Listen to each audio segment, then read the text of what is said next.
الرحمن الرحیم.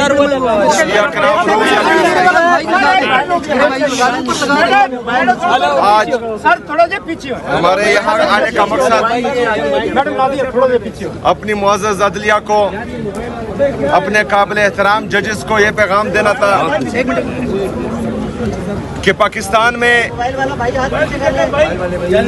کافی عرصے سے اور بالخصوص 9 اپریل 2022 سے جس طرح عدلیہ کو یرغمال کیا گیا ہے اور ہماری عدلیہ انصاف نہیں کر پا رہی، تو آج ہم یہ پیغام دیتے ہیں کہ ہم آئین اور قانون کی بالادستی کے لیے، پاکستان میں انصاف کی فراہمی کے لیے ہم ان تمام ججز کے ساتھ چٹان کی طرح کھڑے ہیں جو انصاف کرنا چاہ رہے ہیں. بدقسمتی سے 26ویں آئین کے ذریعے آئینی ترمیم کے ذریعے عدلیہ کو یرغمال بنایا گیا ہے.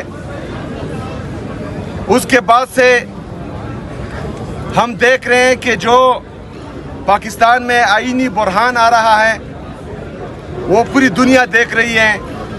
ججز کے احکامات ہوا میں اڑا دیے جا رہے ہیں، ججز احکامات دے رہے ہیں اور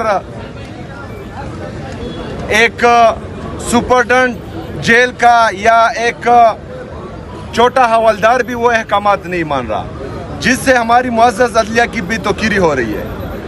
تو ہم چاہ رہے ہیں کہ ہمارے ججز اگر فرض کریں وہ یہ سمجھتے ہیں کہ ان کے انصاف میں کسی کی طرف سے خلل آ رہا ہے، تو ہمارے جتنے بھی وکلاء ہیں، ہمارے پاکستان کے غیرت مند عوام ان کے لیے باہر بھی نکلیں گے اور ان کے ساتھ جو ہیں وہ چٹان کی طرح کھڑے بھی ہیں.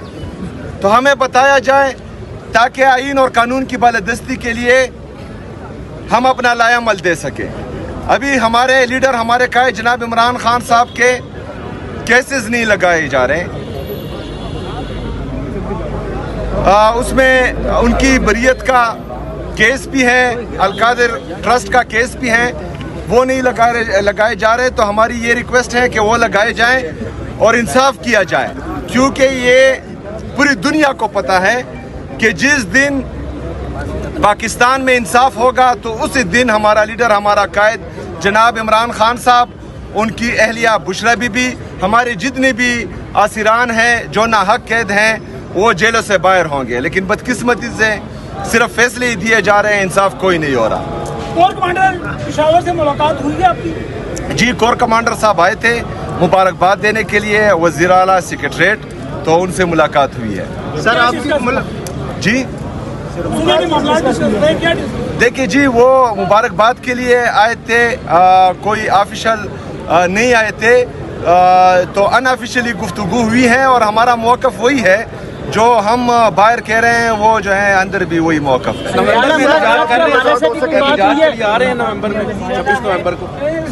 جی، احتجاج تو ہمارے صوبائی صدر یہاں پر KPK کے ہیں، جنید اکبر صاحب، وہ ہیں، پارٹی کی تنظیم ہے. تو عمران خان صاحب کی طرف سے جو بھی ہدایات آئے گی تو اس پر من و عن عمل کیا جائے گا انشاءاللہ.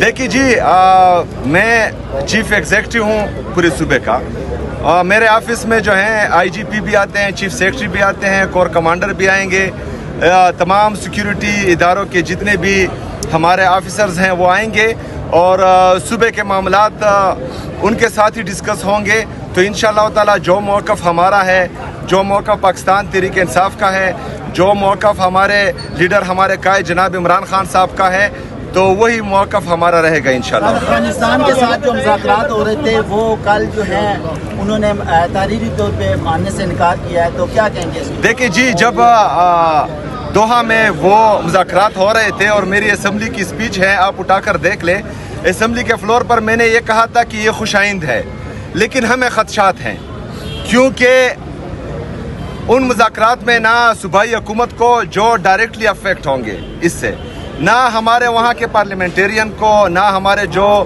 قبائلی مشران ہیں جن کا تقریباً ہزاروں سال کی تاریخ ہے، افغانستان کے ساتھ باؤنڈری پر ہیں، ना उनको एतमाद में लिया गया था। तो मेरे ख्याल में जिस तरह हमने कहा था कि जो भी मुज़ाकरात हो तो चाहे जिसके साथ भी हो, तो जो डायरेक्टली अफेक्टिव होते हैं और जो मुज़ाकरात को कामयाब बना सकते हैं उनको एतमाद में लेना चाहिए। चीफ जस्टिस को आपने खत लिखा था, उस पर कोई आपको रिस्पांस आया? नहीं, चीफ जस्टिस साहब को जो है मेरे लीडर मेरे कायद जनाब इमरान खान साहब ने भी ख़त लिखा था, उसका भी मौसर जवाब नहीं आया। मैंने भी ख़त लिखा था, उसका भी मौसर जवाब नहीं आया।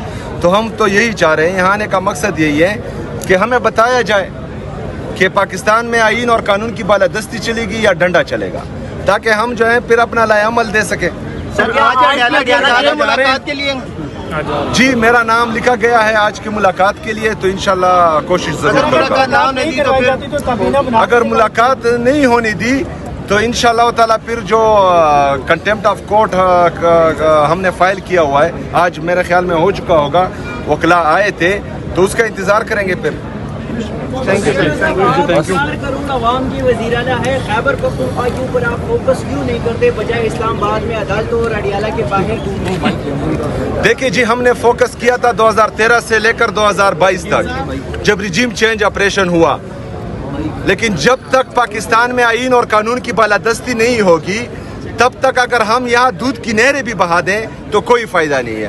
आज एक दफ़ा फिर मेरे सूबे में जो है दहशतगर्दी लाई गई है, खुद साख्ता दहशतगर्दी है। हम समझते हैं हमसे पूछे बगैर जो है इनको दोबारा आबाद किया गया था, तो फिर जो है ये चलता रहेगा। हम तो चाह रहे हैं कि तमाम स्टेक होल्डर्स जितने भी हैं इनको एतमाद लेकर एक पॉलिसी बनाई जाए, बंद कमरों के फैसले किसी भी सूबे पर या पाकिस्तान पर मुसल्लत ना किए जाएं। ये एक जमहूरी मुल्क है और जमहूरियत में जो है जो जमहूरी तरीके से आए हैं उनको एतमाद में लेना चाहिए। अच्छा, आप ये बताएं, आपको केपी की गवर्नमेंट ने, केपी की आवाम ने सीएम मुंतखब किया है, लेकिन अभी तक वहाँ आपकी हुकूमत नहीं है जो कि होनी चाहिए। अगर खान साहब से आपकी मुलाकात महीना तो नहीं होती, तो फिर आप वो जो काबीना है वो तश्कील नहीं देंगे। ये बात आप उनसे करें जो मुझे रोक रहे हैं, पहली बात। दूसरी बात ये है कि मैं जो है लाया गया नहीं हूँ, मैं अवाम की ताकत से आया हूँ।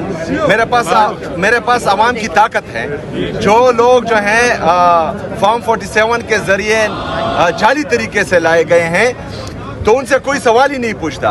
मैं आपसे कह रहा हूँ कि आप उनसे सवाल करें जो पहले रोले अटका रहे थे, पेशावर में आकर प्रेस कॉन्फ्रेंसेस कर रहे थे, गलत इल्ज़ामात लगा रहे थे हम पर, जो सियासी तकारीर, जिनका काम नहीं है सियासी तकारीर करना, सियासी प्रेस कॉन्फ्रेंसेस करना, वो सियासी प्रेस कॉन्फ्रेंसेस कर रहे थे और सुतैली माँ जैसा सलूक हो रहा है। तो बहरहाल मेरे सूबे की आवाम भी यही चाहते हैं कि जिसकी वजह से मुझे वोट मिला वो कायदे तहरीक इमामी इनकलाब जनाब इमरान खान साहब हैं। तो इमरान खान साहब से मशवरे के साथ में चलूँ। वो भी सर 2018 में भी कोर्ट कमांडर ने रब्ता किया था, तो आमतौर पे तो आपके गंडापुर साहब कोर्ट कमांडर के पास जाते थे पूरी काबीना को लेकर, आप क्यों नहीं गए? देखिए जी, उनका तो मुझे पता नहीं है, लेकिन मैं चाहता हूँ कि जो